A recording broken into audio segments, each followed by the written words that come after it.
Bonjour à tous et bienvenue sur le plateau du festival Millennium. Vous venez de regarder le film Plastic China de Julian Wang qui a été tourné en 2016. On se réunit ici pour pouvoir parler des thématiques du film et aller un petit peu plus loin dans le film avec nos invités aujourd'hui. Nos invités sont Madame Barbara Péché-Montero, directrice des Nations Unies. Bonsoir. Bonsoir. Et Monsieur Stefano Manservisi, qui est le directeur de la coopération internationale à la Commission européenne. Bonsoir. Alors, déjà, première chose, j'ai envie de plonger direct dedans. Qu'est-ce que vous avez pensé du film ? Ça m'a très fortement touchée parce qu'en fait, c'est un film sur la Chine, mais c'est un film sur nous tous, parce qu'en fait, c'est un film sur la pollution plastique et son impact sur cette fille. Mais la pollution plastique n'est pas faite chez elle, elle vient d'ailleurs.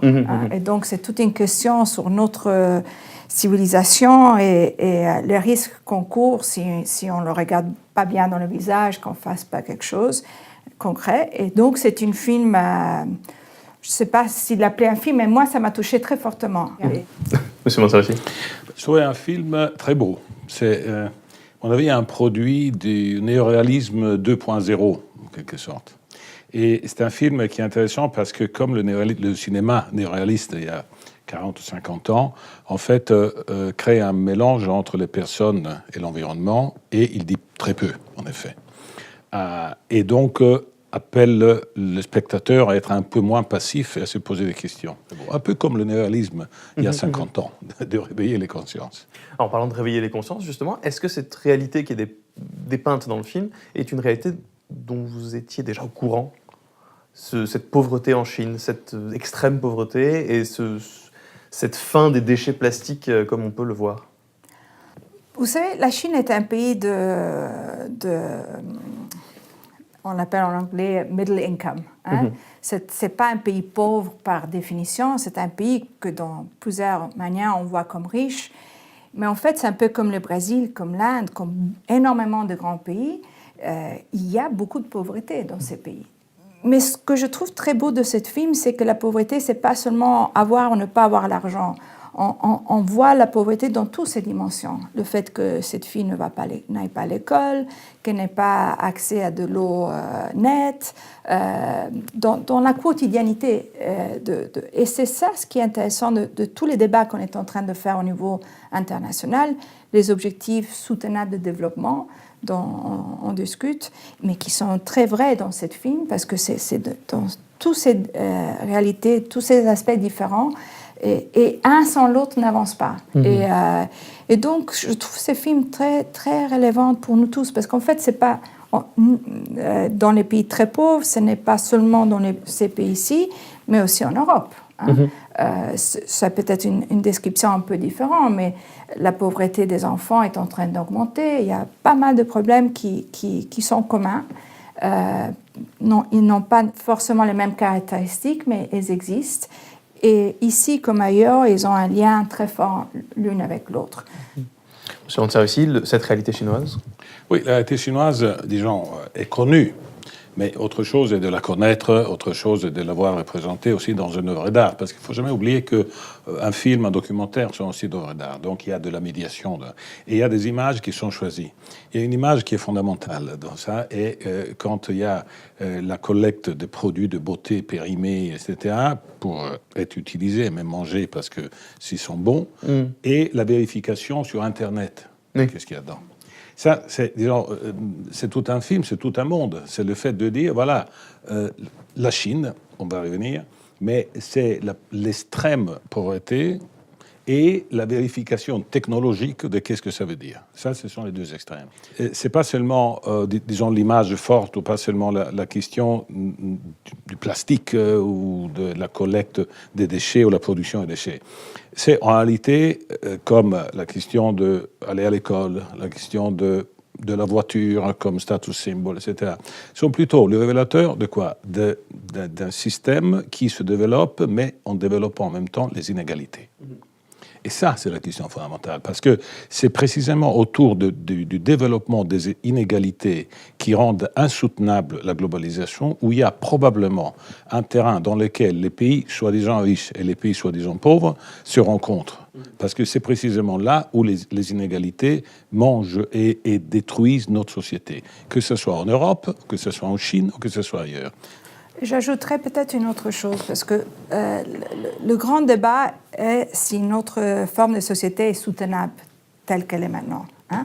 Si le système de consommation et de production qu'on a dans le monde développé est soutenable, si on peut continuer à produire, à consommer de la même manière, continuer à vivre de la même façon, soit ici que là. Hein? Et donc, vraiment, on est à un moment, si on veut faire face au changement climatique, si on veut vraiment avoir un monde plus juste et plus soutenable, avec un environnement qui n'explose pas, mais aussi avec de la pauvreté qui n'explose pas, bon, c'est un débat qui doit se faire dans l'ensemble des pays, et chacun de nous, comme individu, doit faire sa part des choses. On le voit, beaucoup de déchets qui existent, par exemple, sont des déchets des tablettes, de téléphones. Chaque fois que quelque chose se casse, on le jette, on en produit un autre, on prend un autre. Donc, je ne veux pas compter la quantité de téléphones qui existent dans chaque famille ici en Europe, mais aussi en Afrique, mais aussi en Asie, et chaque fois, on les jette. Donc, ça, ce n'est plus soutenable. Hein. On a des tonnes et des tonnes. Je fais un peu de recherche avant de venir ici, parce que vraiment, ce thème du plastique m'a touchée. J'avais vraiment l'impression que nous, on produit le plastique et il est recyclé, incinéré. Et en fait, je suis allée, après avoir vu le film, regarder. Et on produit 20 fois plus de plastique par rapport à 1960. 300 millions de tonnes, autant que nous en tant qu'individus. Il y a autant de plastique que des individus sur la planète. Et une grande partie dans l'océan. Tout ça n'est pas soutenable. Mais la production de plastique a bien des usages, comme nous en parle Arnaud Bozzini, qui est le directeur de la collection Plasticarium du musée de design de Bruxelles, et il revient sur l'évolution de l'appréciation de cette matière, la matière plastique. Voilà, avec l'équipe curatoriale, on avait décidé de commencer l'exposition permanente, cette exploration du design plastique, de l'utopie du tout plastique, par ce côté production de masse que permet, en raison de la matière même, mais également du contexte, celui de l'après-guerre, que permet le plastique. Et donc, vraiment, à travers une espèce de galerie de l'évolution, ici, qui montre bien toutes les capacités et la quantité de ce que permet le plastique, on explore à travers les chaises, mais également le mobilier, des objets du quotidien, aussi bien l'audiovisuel que l'électroménager, tout ce qui a été fait en plastique, comment le plastique a été investi par cette société de consommation qui naît dans les Golden 60s. Le plastique, c'est une révolution dans le meuble. L'utopie du tout plastique, ces années 50, ces années 60, où on est encore au lendemain de la Seconde Guerre mondiale et où on doit reconstruire en termes matériels la société d'après-guerre, le plastique va jouer un rôle essentiel. Il est révolutionnaire à 1001 égards. Il va révolutionner le meuble, pas seulement dans le concept qu'il est l'objet de l'éphémère, c'est-à-dire qu'on n'est plus dans ces meubles qu'on se transmet de génération en génération comme un buffet normand, mais c'est fait pour pas durer, c'est fait pour être jeté. C'est aussi une question peut-être d'un peu d'hypocrisie de notre part, en tant que société, je ne sais pas ce que vous en pensez, mais tout ce plastique que l'on voit dans Plastic China et qui doit être recyclé, c'est un plastique que nos sociétés ont décidé de se débarrasser il y a très longtemps et elles n'ont pas pensé dès le départ une filiale de recyclage. Évidemment, la Chine prend des mesures quantitatives pour le moment. Non, interdit l'importation de plastique, réduit. Évidemment, c'est le plus grand importateur, le plus grand exportateur, le plus grand producteur, le plus grand consommateur, c'est évident. Mais au-delà de ça, il y a une transformation sociale. En Chine, ça va être très compliqué. Parce que d'une part, il y a de la pauvreté. Plus de 43-45 millions d'habitants en Chine vivent au-dessous de ce qui était le seuil de la pauvreté ancien, c'est-à-dire $1 par jour. Deuxièmement, la middle class chinoise est encore en expansion. Et c'est difficile de freiner une pulsion de consommation qui d'ailleurs permet un certain équilibre aussi dans la société chinoise, y compris au niveau politique. Donc il y a une contradiction forte. Le fait de voir qu'en ce moment, très difficile et très délicat, avec un grand partenaire qui pense que tout ça, ce n'est pas de la réalité, que la Chine assume ses responsabilités et veuille jouer à fond, c'est extrêmement important. Mais il devra combiner plusieurs facteurs. Et c'est là où, comme Européens, et notre politique, et notre technologie, et notre société, en quelque sorte, peuvent être utiles pour partager et faire plus avec les Chinois. C'est bien, vous avez abordé beaucoup de points dont on reparlera un petit peu plus tard dans la discussion. Pour terminer avec le documentaire, on en parle beaucoup, une question de prise de conscience aussi de notre responsabilité. Est-ce que vous pensez que le documentaire, donc comme vous l'avez dit, une œuvre d'art, est un outil important dans la prise de conscience? Cette fille, pour moi, est touchante, cette image d'un enfant qui joue au milieu de plastique et dit on va faire une maison de ça. Oui. C'est très fort. Hein? Et ça nous met à réfléchir tous, et c'est ce qu'on doit faire. Être citoyen est très important aujourd'hui, très fort. Alors justement, être citoyen, c'est aussi parfois prendre des actions. On a beaucoup d'images de Shanghai, cette ville très polluée avec un air qui semble irrespirable. Mais ici aussi, à Bruxelles, l'air n'est pas de meilleure qualité. Et on a fait un petit reportage avec Bruxelles Air et Clean Air Bruxelles qui justement essaie de dénoncer cette piètre qualité de l'air bruxellois.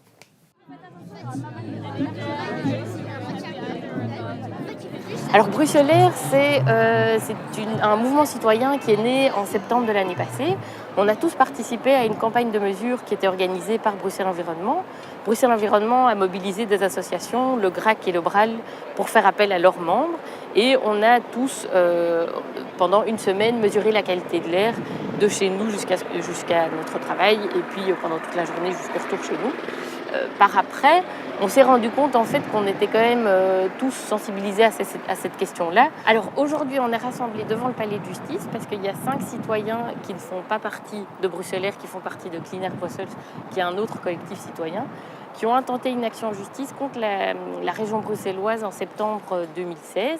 Aujourd'hui, ce matin, avait lieu la 2e audience et normalement le jugement devrait être rendu au printemps 2018. Et donc ces citoyens-là appellent la région bruxelloise à faire plus pour la qualité de l'air parce qu'ils considèrent que la région bruxelloise ne met pas assez d'actions en place pour que les standards de la qualité de l'air en région bruxelloise rencontrent les standards légaux européens. Je m'appelle Annika Kerol et en fait, dans mon temps libre comme citoyenne, je fais partie de la plateforme Bruxelles Air Propre, donc Clean Air Brussels ou Schone Lucht BXL, comme on dit dans certaines langues. Et en fait, on a une plateforme, on a monté cette plateforme en fait, citoyenne parce que la qualité de l'air à Bruxelles n'est pas bonne et on souhaite qu'elle le soit pour tous les gens qui y habitent, notamment les groupes vulnérables, comme les enfants, les personnes âgées et les personnes malades, asthmatiques notamment. Alors aujourd'hui, on est ici parce que ce matin, il y a eu une audience, parce que 5 membres de notre plateforme Bruxelles Air Propre ont entamé une poursuite légale contre la région Bruxelles-Capitale pour obtenir justement qu'elle respecte les normes en matière de polluants contenus dans l'air. Et donc on souhaitait souligner ceci et en faisant venir plein de gens. Donc on est 2 plateformes citoyennes. Il y a aussi Bruxelles Air qui s'est formée quelques temps après la nôtre. Et ça montre vraiment l'envie des citoyens d'avoir de l'air propre à Bruxelles. D'abord, tu peux me dire comment tu t'appelles? Lila. Lila. Et qu'est-ce que tu fais ici aujourd'hui? Je vais manifester pour de l'air pur. De l'air pur. Et toi? Je m'appelle Salomé et je vais faire pareil que ma sœur. Moi, c'est Léo et je suis venue ici pour demander de l'air plus propre à Bruxelles. Parce que l'air, il n'est pas propre pour l'instant? Bah non, il y a trop de pollution avec toutes les voitures. Et tu viens souvent manifester comme ça? C'est la première fois? C'est la première fois. Et là, montre un peu ton panneau, il est écrit quoi? C'est pourquoi? Il est écrit air pur à Bruxelles, en anglais. Et aujourd'hui, vous allez faire quoi comme manifestation? On va essayer qu'il n'y a plus de voitures. Plus de voitures? Oui. Vous prenez jamais la voiture? De temps en temps, mais comme elle est hybride, bah... Et du coup, vous faites quoi alors pour vous déplacer? Comment? Bah, souvent en vélo. Et sinon, le matin à l'école, on y va en bus scolaire. Bah, nous, on a une voiture électrique, alors c'est plus pratique. Mais nous, on n'a pas de voiture, donc on va partout en vélo ou en bus. Et ça te va très bien? Ça va très bien. Pour les vacances, on loue une voiture. On le voit dans le reportage, la conscientisation à l'environnement est quelque chose qu'on a de tout petit déjà, puisqu'on a vu des petits citoyens déjà avoir un avis là-dessus. Est-ce que cette prise de conscience est générationnelle selon vous? C'est-à-dire qu'il faut apprendre depuis les tout petits à penser à l'environnement et à plus tard? Ou est-ce que c'est quelque chose que l'on doit dès maintenant politiquement définir comme une lutte active? C'est certainement générationnel dans le sens que les générations plus jeunes ont compris plus rapidement et ont intégré précisément parce que ce sont des générations globales en quelque sorte. Donc il y a un élément générationnel dans ce sens. Mais évidemment, il faut construire sur ceci pour que ça devienne non seulement une culture, parce qu'il faut que ça devienne une culture. Il faut faire attention aux solutions trop simples, hein, au simplisme, parce que c'est bien vrai qu'une voiture électrique pollue moins, mais il faut produire aussi l'électricité pour faire aller cette voiture électrique. Donc il faut vraiment que la chaîne soit conçue. Donc pour ça que, comme on disait tout à l'heure, c'est tout un modèle qui doit changer. Le changement climatique produit des désastres maintenant. Donc il faut construire, attention au simplisme, mais la mobilisation des jeunes, des gens et les bonnes pratiques sont fondamentales. Alors justement, dans ce reportage, on voit la Chine qui est peinte comme un pays pauvre, difficile, avec beaucoup de pollution. Et paradoxalement, la Chine est aussi un des pays leaders en matière de recherche d'énergie renouvelable. Alors, c'est une question qui paraît paradoxale juste après la vision de ce film, mais est-ce qu'on n'a pas aussi à apprendre de la Chine? D'abord, la Chine, c'est un continent. Donc, il y a plusieurs Chines, il y a plusieurs villes, il y a plusieurs réalités. Il y a des réalités rurales, il y a des réalités des grandes villes. Donc, dans la Chine, c'est complexe. C'est plein de contradictions. Le choix qui a été fait par les dirigeants chinois d'être leader ou co-leader, surtout avec l'Europe, au fond, de tout ce qui est l'économie verte, les énergies renouvelables, c'est un choix politique qui est absolument fondamental parce que ça a un impact pas que pour les Chinois, mais en général sur le monde, en particulier vu que les États-Unis ont fait ce choix désastreux de se désengager. Donc, mais c'est une Chine dans laquelle il y a, affaire dans le sens que la pauvreté est là, donc on ne peut pas se permettre, le groupe des gens chinois, d'ailleurs le président l'a dit dans le plan quinquennal, il faut néanmoins aider les pauvres à sortir de la pauvreté. Et souvent, la manière par laquelle on sort de la pauvreté ne sont pas immédiatement totalement compatibles avec une économie verte. Le choix et le challenge que la Chine a essayé de faire, c'est effectivement de faire ça ensemble. Dans ce point de vue-là, l'expérience chinoise va être très importante parce qu'il ne faut pas se cacher derrière un doigt. Les pays en développement nous disent toujours, oui, vous avez pollué, vous avez créé cette situation dans le monde et maintenant vous nous demandez, nous qui avons découvert le gaz, le pétrole, etc., tout d'un coup, ça, il faut le mettre à côté, on l'exporte chez vous peut-être, mais chez nous, il faut que faire du solaire, de l'hydraulique, etc. Ça, c'est un débat qui est là. Hein. C'est là tous les jours. Je suis confronté tous les jours quand on fait faire des investissements dans le solaire. On dit, oui, mais attention, on a du gaz. Non, mais c'est renouvelable. Donc, et tout ça, c'est vrai. Ce sont des problèmes qui sont difficiles. L'exemple chinois, précisément, de construire une croissance, aussi pour les plus pauvres, qui essaie en même temps de sortir de cette logique duale et qui puisse permettre de dire non, on y arrivera aussi bien et peut-être aussi vite, aussi en changeant le mécanisme, ça c'est fondamental. Et on n'est qu'au début de ça. C'est pour ça qu'un partenariat avec la Chine sur ça est crucial, parce que c'est vraiment un impact global. Est-ce que ce n'est pas peut-être un vœu pieux, comme on peut le voir dans le film, le responsable de l'usine, donc qui est quelqu'un qui n'a pas fait d'études, qui vient vraiment de la classe la plus pauvre de Chine, arrive à s'en sortir, et son premier réflexe, c'est d'acheter une voiture polluante, et donc du coup, alors que lui-même vit des conséquences de la pollution, est-ce que finalement, ce message du gouvernement chinois arrive tout en bas dans ceux qui devraient le mettre en place? Les contradictions sont partout. Je suis prêt à parier qu'une bonne partie des personnes du documentaire sont arrivées dans le centre de Bruxelles en voiture. Ce n'est pas une question de morale, ni une question de noir et blanc aujourd'hui. C'est une question, et Barbara l'a dit, de renforcer et de construire des pratiques, des lois, des moyens, utiliser la technologie pour que toute une société puisse... Le pire serait de commencer une sorte de campagne de moralisation généralisée dans laquelle il y a d'une part les bons et d'autre part les mauvais. Ça doit sortir de la société elle-même. Depuis le début de cette discussion, nous parlons de la Chine, la Chine que l'on prend un petit peu comme un pays pauvre depuis le début, alors qu'il ne faut pas oublier que ça reste le pays avec le deuxième plus gros PIB de la planète, et le premier, c'est les États-Unis. Et il y a quand même un rapport qu'on peut faire entre les États-Unis et la Chine, c'est ce développement à double vitesse. C'est-à-dire qu'en Chine, on a vu une extrême pauvreté, aux États-Unis, on sait qu'il existe des villages entiers de personnes qui sont sans domicile, et pourtant ces deux pays sont les leaders mondiaux en termes de PIB. Est-ce que ce sont des développements, ces pays-là, que l'on peut envier ? Ça montre en premier lieu qu'il faut être capable de mesurer la manière par laquelle on interprète la réalité de manière différente. Là aussi, c'est un changement. Si on continuera à mesurer le bien-être par un critère quantitatif, c'est-à-dire le produit intérieur brut, c'est-à-dire combien on produit, c'est-à-dire un aspect quantitatif, on n'y arrivera pas, parce que c'est une question aussi de connaître la réalité. Le problème, la question du PIB américain ou chinois, disons tout simplement, cache des réalités qui sont celles de sociétés polarisées, de sociétés où l'exclusion en réalité devient de plus en plus importante, où les discriminations qui suivent ça. Et, si je peux me permettre, sans faire de l'automatisme, la radicalisation de certains milieux est la conséquence de ça. Donc, tout simplement, nous n'arrêtons pas au PIB, aux quantités.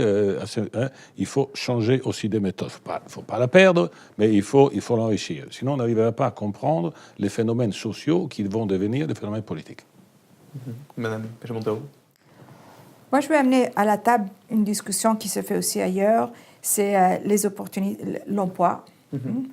Et là, je mets aussi, c'est pour ça que je trouve ces objectifs de développement soutenable tellement intéressants, l'emploi décent, comme on l'appelle. C'est relevant dans tous ces pays. La jeunesse, quel futur il a, comment il faut former la jeunesse pour que véritablement ces jeunes aient des options, qui ne vivent pas dans la précarité. Ce serait un manque de rêve, un manque d'idéal au final, cette crise ? Nous avons vécu les derniers 10 ans en mode crise.